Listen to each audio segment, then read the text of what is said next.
Hi, this is Usha. Welcome to Rathod's IAS classes. Today in this lecture, we are going to discuss about the Mughal architecture. In the last lecture, we already done with the architecture during the times of the Delhi Sultanates. So if we complete this Mughal architecture, we will be done with the architecture during the medieval times. So let us see the chronology of the rulers who ruled under this Mughal empire. This is very important regarding the prelims point of view. That is, first one is Babur, Humayun, Akbar, Jahangir, Shah Jahan, Aurangzeb. So you can simply remember with Badshah. So let us see the development of the Mughal art and architecture, how it developed from the Babur to the Aurangzeb. So during the time of the Babur, he went for the construction of the mainly mosque in the two areas, that is in the Panipat and the Rohilkhand. And if you see the Humayun, the reign of the Humayun entirely spent for the constant struggle against Sher Shah Suri. And later on Akbar came into power. And before this Akbar came into power, between this Humayun and the Akbar, there was a Suri dynasty that came into power, that is a Sher Shah Suri came into power. So this Akbar, with this reign of the Akbar, we see there is a development of the Mughal art and architecture that is seen here. And later on Jahangir did not focus much on the art and architecture, but he mainly focused on the paintings and other forms of art.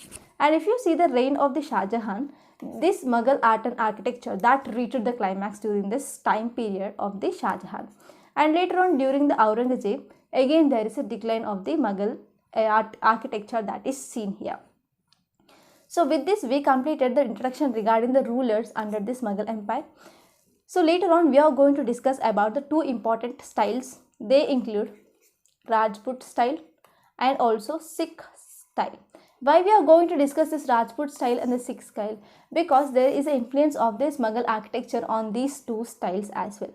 And later on we are going to see about the architecture in the Kashmir. And in the Kashmir we are going to see the temples of the Kashmir and also the gardens which are present in the Kashmir. And also we are going to discuss about the temples of the Parsi. And in this temple architecture of the Parsi, there are mainly three types of the fire temples are present. We are going to discuss that also in this lecture. So let's get started. So if you see the Mughals, they were very great patrons of the art and architecture. Under the period of the Mughal, the architecture regained its place of importance, and we saw there are the new buildings they were built under this Mughal empire. Let us see the first ruler, that is the Babur. Babur undertook the construction of the mosque mainly in the year 1526 in the two parts, that is the Panipat and the Rohilkhand. And the next important one is the Humayun. During this Humayun reign, it is mainly marked with the constant power struggle against the Sher Shah Suri. So he couldn't focus much on the art and architecture. So because his focus was entirely on the constant power struggle that will be fought against the Sher Shah Suri. So the next important ruler, he was not the Mughal, but he is from the Sher Shah or the Suri dynasty. The name of that emperor was the Sher Shah. During this time of this Sher Shah, he also built few monuments, and he built mainly Qilai-e-Kanka. It is a mosque of the old fort located at the Delhi, and he also built the famous Rohtas fort which is present in the Pakistan, and also the Sher Shah Suri Masjid which is present in the Patna. And if you see, there is also the influence of the Afghans seen in this time. And if you see this period, it is a transition between from the Lodi art to the Mughal art, that is a Lodi style to the Mughal style of architecture that is started from this Sher Shah Suri period.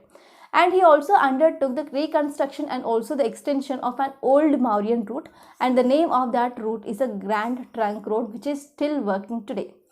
And the next one is, he also ensured the adequate presence of the sarais and also the trees for the travelers. And there was important thing, that is Sher Shah Suri tomb. It was built in the Sasaram. So this tomb, it is mainly built above the red sandstone. So let us see the next important Mughal ruler, that is Akbar. During the time of the Akbar, he took a keen interest in the development of the art and architecture. And the principal feature of this constructions under this Akbar time was use of the red sandstone. This is the one important feature. And he also bought many important constructions like the Agra Fort and also the Fatehpur Sikri. And if you see in the Fatehpur Sikri, inside there were some of the monuments that were mainly built by the Shah Jahan. So if you see, he also introduced the use of the Toda arch, The Toda arch means a fort-centered arch. So this is also the important feature that is of the Akbar.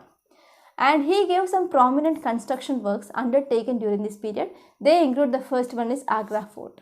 It is one of the first construction which started during the time of the Akbar, and the structures which are present inside the fort, they are again built by the Shah Jahan. And if you see, some of the most prominent buildings that were present inside this fort were Moti Masjid, it is built by the Shah Jahan, and the Diwan-i-Khas. Diwan-i-Am, it is a hall for the public audience, mainly built by the Shah Jahan again, and Diwan-i-Khas for the hall of the private audience, built by Shah Jahan, and the Jahangiri Mahal and also Sheesh Mahal, mainly used for the Turkish bath. So these are some of the prominent buildings that are present inside this fort. And the gardens which are present inside this fort, they are built by using the Charbagh style. So we already know what is a Charbagh style. It is a gardening type.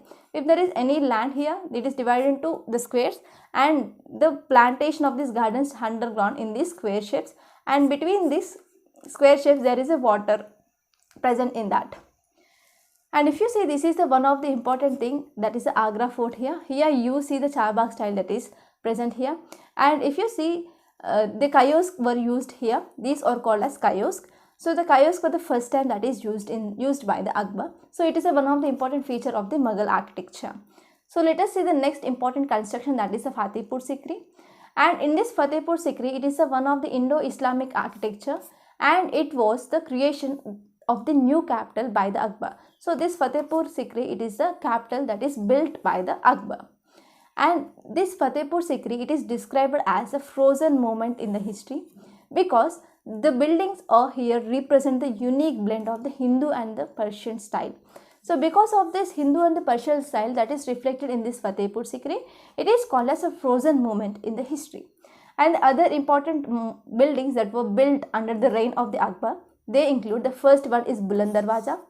This Buland Darwaza, it was about 40-meter height, and it is mainly made up of the red sandstone. Whenever any building which is built during the time of the Akbar, it was mainly the red sandstone, and it is mainly to commemorate the Akbar's victory over the Gujarat, and it is one of the highest gateway of the world as well.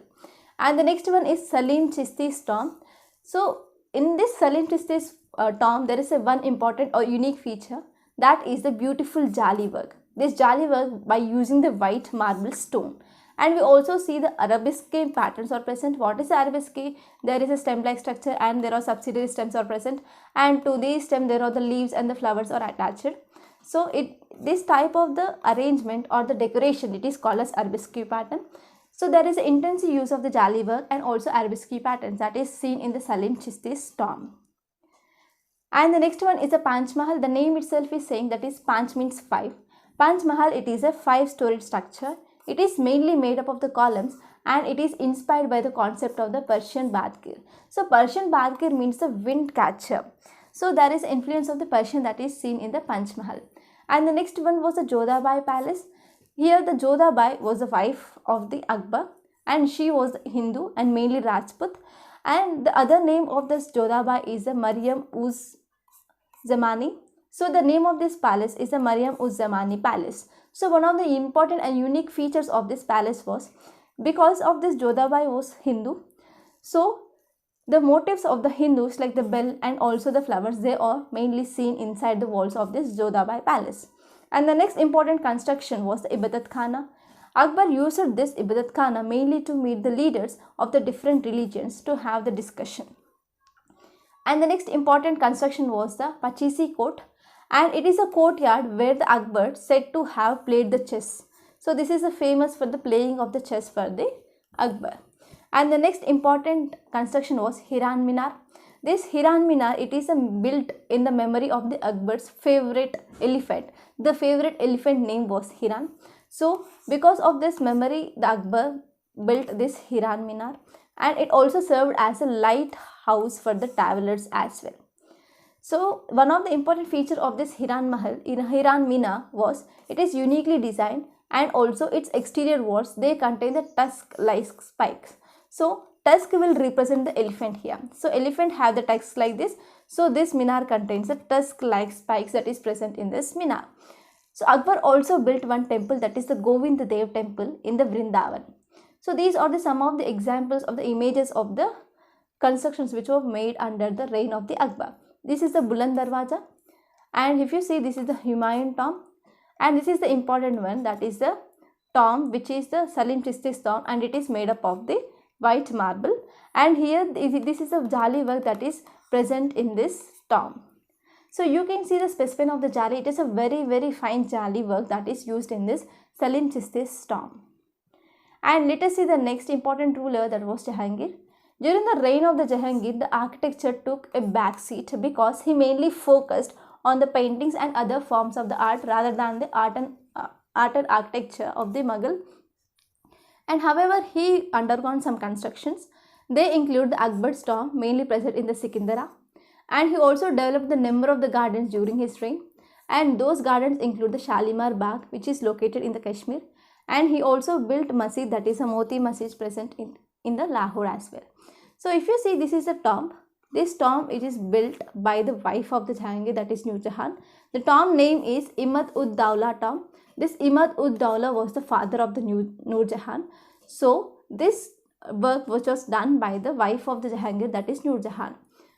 During this reign of the Jahangir, his wife Nur Jahan also undertook some of the major construction projects. They include the tomb like Imad-ud-Dawla. He was the father of the Nur Jahan. And the next one is, the next important feature of the architecture during this time of the Jahangir was the white marble stone was used here. So if you see in the last period, that is in Akbar, he used mainly red sandstone. Here during the period of the Jahangir, this red sandstone was replaced with the white marble. And also there is a fine Pityodura works that are used, and also the one important one is the tomb of Jahangir, which was constructed by his son Shah Jahan at the Lahore. So these are some of the constructions which are built under the reign of Jahangir.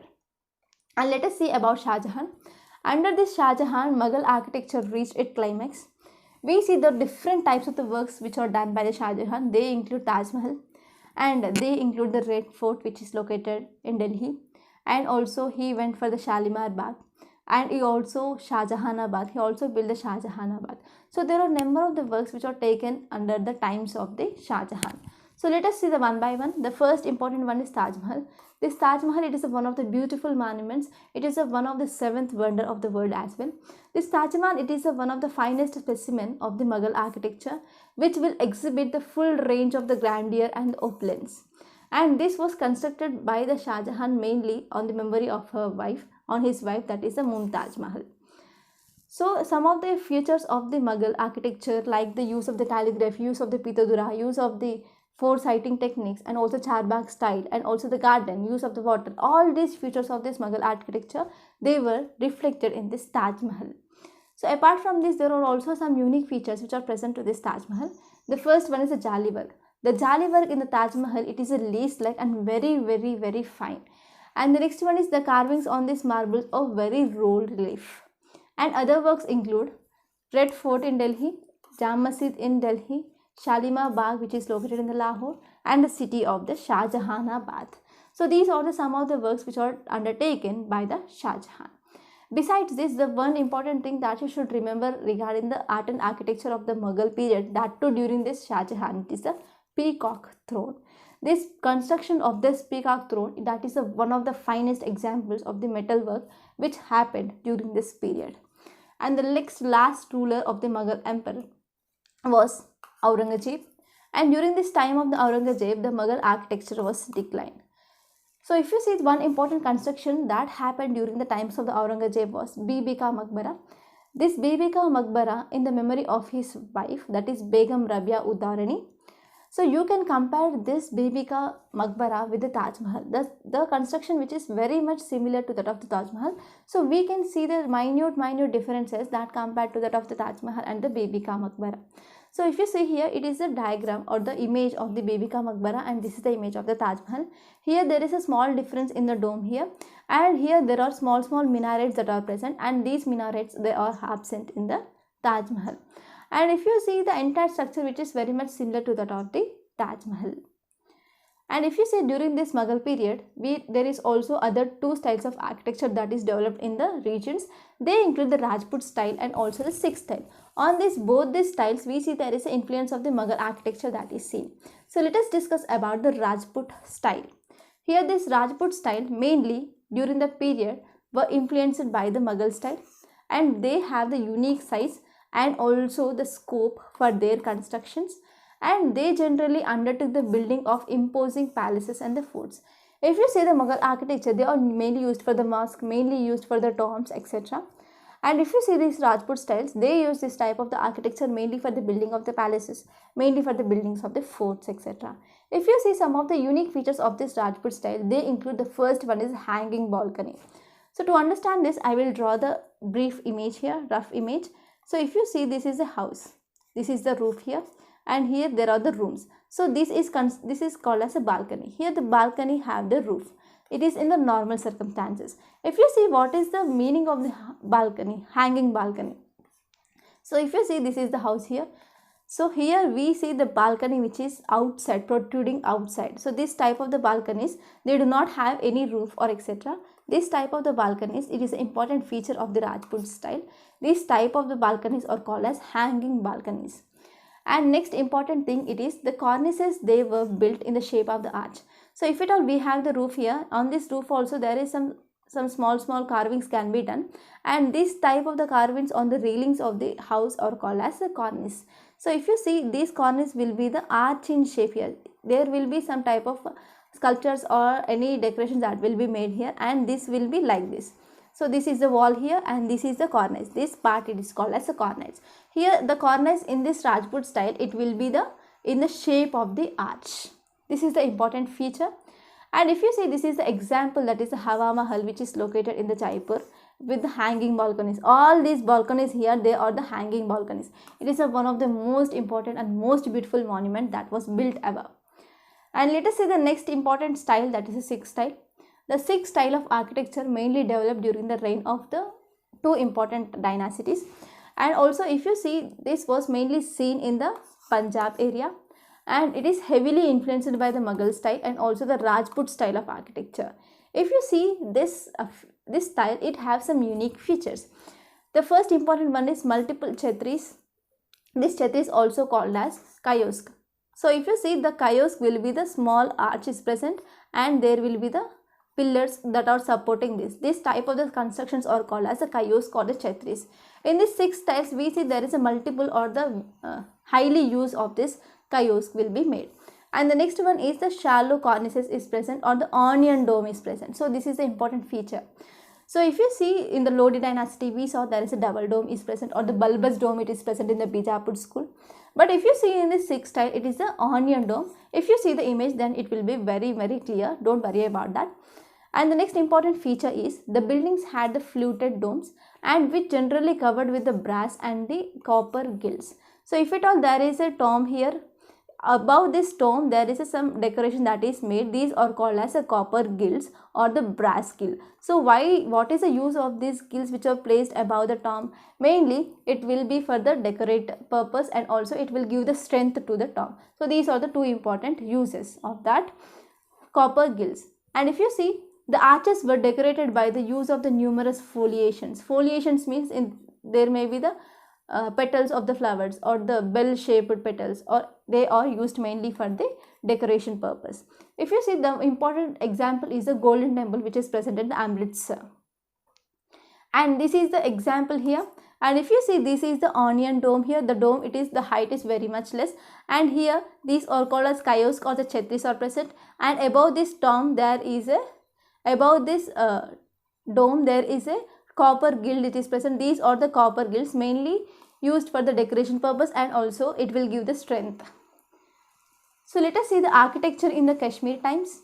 So if you see the architecture in the Kashmiri, they were broadly divided into two important phases. The first one is during the early medieval period and during the Muslim period, that is the early medieval Hindu phase, and also the 14th phase, that is from the Muslim rule. So we can divide this Kashmiri style into the two types. So there is no major monuments that were made prior to the 600 AD, except there are some Buddhist monuments like the monasteries, like the stupas, they were developed. And if you see the important architecture, that is the temples in the Kashmir. Here these Kashmiri temples, they have the unique features which are suited to its local geography. So if you see the geography of the Kashmir, it is present here, correct? So if you see, it is near to the Khyber and the Buland passes. So through this way there is an invasion of the Arabs happen. So through this way there is a foreigners which came to the India, they started invading India. So because of the foreigners who are coming and going from this route, we see there is a foreigners influence that is seen here. We can see the Gandhara influence, we can see the Greek influence, we can see the Rome influence that is seen in the architecture of the Kashmir. So let us see some of the important features of the temples of the Kashmir. The first one is a trefoil arches. So we see there is a trefoil system. This is a trefoil system we also studied whenever we revised it as Harappan culture as well. Whenever we are studying this Harappan art, we came up with the one statue which having the trefoil system there. So this is the influence of the mainly Gandhara that is seen in the Kashmiri style as well. And the next one is the cellular layout and also enclosed courtyard is seen. And we saw there is a straight edged pyramidal roof that is like this. The roof will be the pyramidal roof, and there is a column walls that are present, and these column walls are the influence of the Greek that is seen in the temple architecture of the Kashmir. And the next one is a triangular pediments. It is also the Greek influence. And if you see, there are relatively more number of the steps that compared to the other temples. And the main example, it is a Martand Sun temple, mainly located in the Angtang, which is present in the Kashmir, and it was built around the 8th century AD. And it was built under the aegis of the Karkota dynasty, and the ruler was the Lalitaditya Muktapida. So this temple name is the Martand Sun temple, and here if you see the roof, it is the mainly the pyramidal roof, and we see there is a enclosed courtyard that is present here, and there are the steps which are present here. So this is about Martand Sun temple. And in this Martand Sun temple, we also see there is the influence of the Gandhara, influence of the Chinese, and the influence of also the Gupta is seen here. And let us see the next temple, that is the temples at Avanti Pura. There are two types of the temples. The first one is Avanti Swami. This Avanti Swami, they are dedicated to the Lord Vishnu. And the next one is Avantishwara. It is dedicated for the Lord Shiva. And these temples are mainly built by the Avanti Varman, who was the first king of the Utpala dynasty, mainly in the 9th century AD. And the temples were inside a paved courtyard is present, and it also have the 4 shrines in its corners. That means they are following the Panchayatana style here. And we also see the Roman and the Gandhara influence that is clearly found in this architecture. And the next one was the Jam Masjid, which is present in the Srinagar. And if you see, it is one of the iconic mosque which is constructed during the times of 14th to 15th century. And one of the important feature of this Jam Masjid is there are about 370 wooden pillars are present, and that leads to the very much large courtyard that is seen in this Jama Masjid.